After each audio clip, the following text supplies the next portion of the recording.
What's up, everyone? Marc Lobliner, CEO, MTS Nutrition, Chief Marketing Officer, TigerFitness.com, creator of the Outright Bar, as well as partner in the Ambrosia Collective and 015 Nutrition.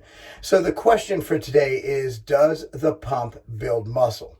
Now, if you look at muscle growth and how it occurs, generally you're going to look at progressive overload. So if I'm getting bigger, if I'm getting stronger, well, let's just go with stronger. Theoretically, my body is recruiting more muscle fibers, and as it recovers, it breaks down those muscle fibers and rebuilds them stronger. And if you look at it from a hyperplasia standpoint, right, your body actually produces new muscle cells. When it produces new muscle cells, that leads to more muscle cells being able to grow bigger. So hyperplasia, hypertrophy, how do those exist? Well, if you look at progressive overload, you either add reps, you either add volume, you either add time under tension, you can increase your frequency, or you could even periodize where some you'll have an overreaching period, which I'm actually working on a book right now on a good overreaching program. Or if you go to our free app, the Tiger Fitness app, I'm going to link it down below so you can sign up for it. We have an overreaching program in there. It is my personal trainer where I am your personal trainer for free on the app. So there's ways to do that, okay? Now, we know how muscle's built. Basically, you break down muscle fibers, they rebuild. You provide it with adequate calories and protein and a caloric surplus. Boom, you make gains, right? Easy. Then comes the pump. Bodybuilders train for the pump. And you'll see the natty guys say that, well, if you're on steroids, you could pretty much just train however and just go for the pump and make gains. In some cases, yes, it does help. Enhanced lifters do have more ability to build lean mass. They have more protein synthesis. They have greater protein synthesis, right? They have all these signals going on in the body. So they can get away with a little less programming than a natural lifter who's trying to maximize his natural potential if they're on androgenic support or anabolic support. So the pump, what does it do? In my opinion, the pump does help build muscle. Is it the main catalyst for muscle building? No. But I do like having higher rep sets at the end of a workout or even during training, maybe after a heavy lift. Maybe you combine a heavy bench press with a failure set of flies, whatever, to elicit that pump in the muscle. Let me explain why. Now, we've gone over why hypertrophy exists, why muscle growth exists. You're overloading the muscle progressively.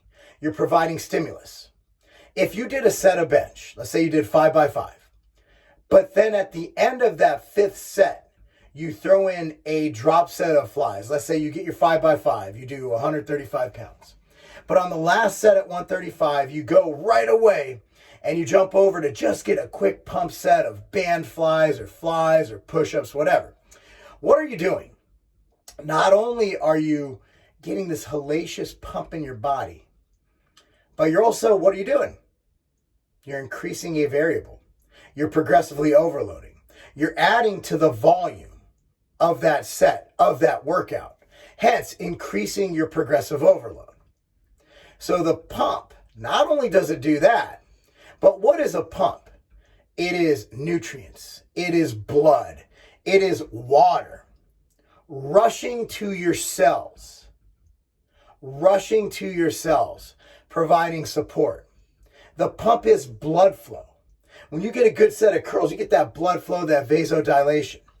And if you look at the supplements that I create, like Expansion from 015 Nutrition, Vasky, the top selling non-stimulant pump inducer on the market.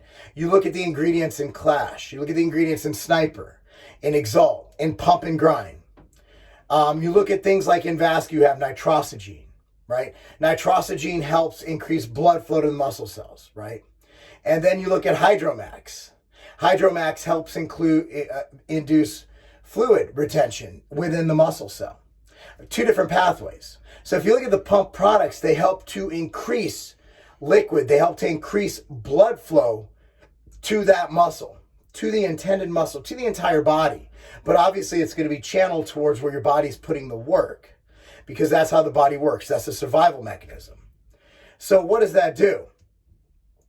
Well, anytime you're increasing blood flow, like what I'm doing now in the sauna, I get out the sauna and I have increased blood flow. Veins are popping, everything's going, right?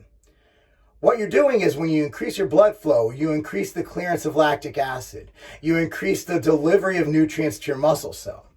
Now, this might be a little far-reaching for some, but can we assume that if we increase blood flow to the muscle cell, that'll increase nutrient from a macro and a micro standpoint to that muscle? Can we agree on that? Can we also agree that delivering nutrients to the muscle will be beneficial, or at least a net no gain, just a straight flat line? It won't negatively affect you on building muscle. I think we can all agree on that. So the question, does the pump build muscle? Abso-fucking-lutely it does. But it's not the only way. You can't just train for a pump. You have to go for progressive overload. You have to aim to increase your volume, frequency, time under tension, whatever. But you can't always go linearly. So there are going to be times of rest, recovery. There are going to be times of taking a break, of deloading. And then you can start at that new baseline and work your way back up. So a deload allows your body to do that, lose very little strength, or even taking time off here and there. There's nothing wrong with that. You might start a little bit weaker, but every time you get stronger throughout the week, that muscle memory kicks in. That is progressive overload. So yes, the pump does aid in muscle growth, in my opinion, of course. Anyway, guys, thanks for watching. I want you to like this video, subscribe to this channel, click on the notification bell because my views suck. And of course, for all your sport nutrition needs, please go to tigerfitness.com. Thanks so much for watching, guys. That's not a game. Cheers. Carbon Culture Gym here with Victoria and Josh, trying the new waffles and syrup outright bar. Go ahead, guys, give it a go. Cheers. Damn, that's good. It's got real stroop waffles in it. Know what a stroop waffle is? This is breakfast of the week right here. It is, and it has the 2 grams of velocitol, so it doubles the power of your protein throughout the day. So in the whole world of outright bars, would this make it into your mix? 100%. Definitely. And by the I'd way, say top 3 favorite outright bars right here. top 3 favorite. Top 3 favorite flavors. That's a good breakfast too. That's a bold statement right there. So also, we're at Carbon Culture Gym. It is available at Carbon Culture Gym in both Murfreesboro and Franklin, Tennessee.